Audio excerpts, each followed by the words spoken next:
लग्न में किसी के अगर राहु देव विराजमान हो तो यूँ माना जाता है कि वो व्यक्ति वही जन्म लेता है जिसके जन्म होने से 1 से डेढ़ साल पहले किसी की परिवार में मृत्यु होती है, वही वापस रीबर्थ होता है। ये भी कहा जाता है कि भई ऐसे व्यक्ति की जो है वो सोचने की ऑब्जर्वेशन पावर जो है ना बहुत तगड़ी होती है। कारण ये है कि ऐसा व्यक्ति का क्या मुँह होता है ना, तो मुँह होने के कारण सिक्स्थ सेंस ऑब्जर्वेशन तो बहुत फास्ट होता है। वो देखता तो बहुत जल्दी है, सामान्य लोगों से बहुत जल्दी समझ जाता है, लेकिन जो प्लानिंग करता है वो उसका बहुत कम 50% भी एग्जीक्यूट नहीं कर पाते, है ना? दिमाग तो उसके विचारों के दिमाग के बहुत फास्ट होता है ना, हेलीकॉप्टर की तरह घूमता रहता है दिमाग, लेकिन एग्जीक्यूशन एकदम ज़ीरो, एग्जीक्यूट एकदम नहीं कर पाता है।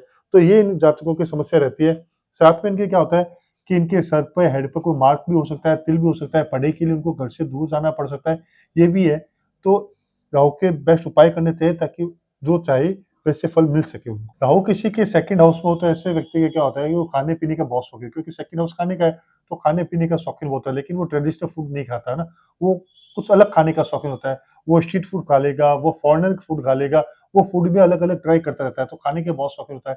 राहु सेकंड में है, तो वही वाणी का घर भी है, तो ऐसा जातक क्या है कि अपने बातों को मैनिपुलेट करके बात करता है, बहुत डिप्लोमैटिक तरीके से करता है, झूठ भी बोल सकता है बहुत ज़्यादा, तो ये सेकंड हाउस के राहु के भी बहुत से लक्षण हैं। ये भी मान सकते हैं कि ऐसे जातक जो है वो ग्राउंड फ्लोर पर नहीं रहता, उसका निवास जो है वो ग्राउंड फ्लोर को छोड़ के अपर ही होता है, तो ये भी सेकंड हाउस के राहु के ही देन है। अगर इनके अशुभ प्रभाव होते हैं राहु के आपको ज़रूर उपाय करने चाहिए। अब बात करते हैं अपन राहु जब किसी के भी चतुर्थ भाव में बैठ जाए चौथे घर में तो ऐसा जातक क्या होम अपने घर से अपने घरवालों के प्रति बहुत ज़्यादा लगाव होता है, होम सिकनेस बहुत ज़्यादा होती है, तो वो घर कभी छोड़ना नहीं चाहते।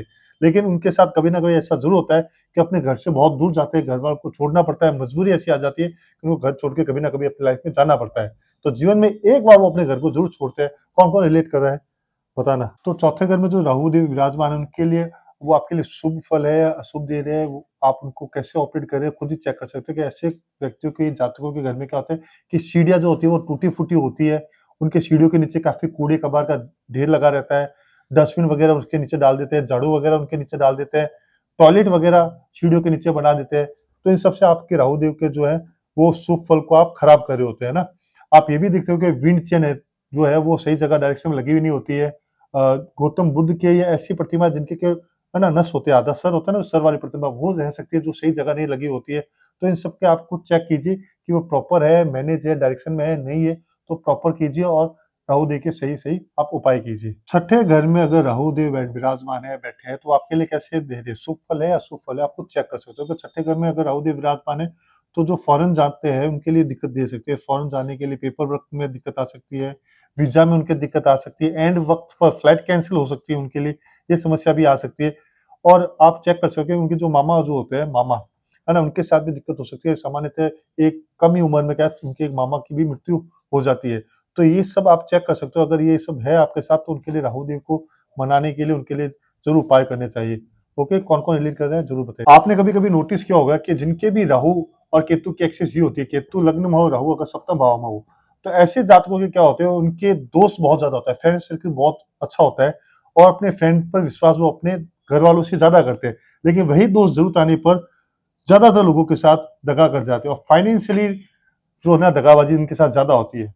तो कौन-कौन रिलेट करता है बताना। अष्टम भाव में अगर राहु हो तो वो राहु आपके लिए शुभ है या अशुभ कैसे फल दे रहे हैं इसको चेक करने के लिए निशानियाँ बताई गई है। क्या है कि अगर किसी के घर की जो दहलीज है उसके नीचे से गंदे पानी का नाला बह रहा होगा या सप्लाई जो है वो दहलीज के नीचे से जा रही होगी, आस-पास गंदे पानी का नाला होगा घर के, या फिर ये हो सकता है कि उसका साला जो है वो 2 नंबर का काम कर रहा होगा या फिर उसके जो दादा है उनके ऊपर कभी न कभी मुकदमा, जेल या वो अंडरग्राउंड रहे होंगे।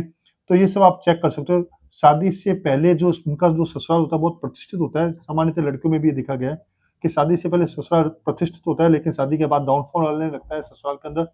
तो ये सब भी आप चेक कर सकते हो। इसके लिए आपको प्रॉपर उपाय करने चाहिए राहु के और प्रॉपर ट्रीटमेंट होने चाहिए, है ना? राहु किसी के अगर 10th हाउस में हो तो इसके लिए एक फेमस कहावत है, आपने काफ़ी सुनी होगी कि राहु 10 में दुनिया बस में। लेकिन ऐसा रिलेट नहीं होता बहुतों के साथ।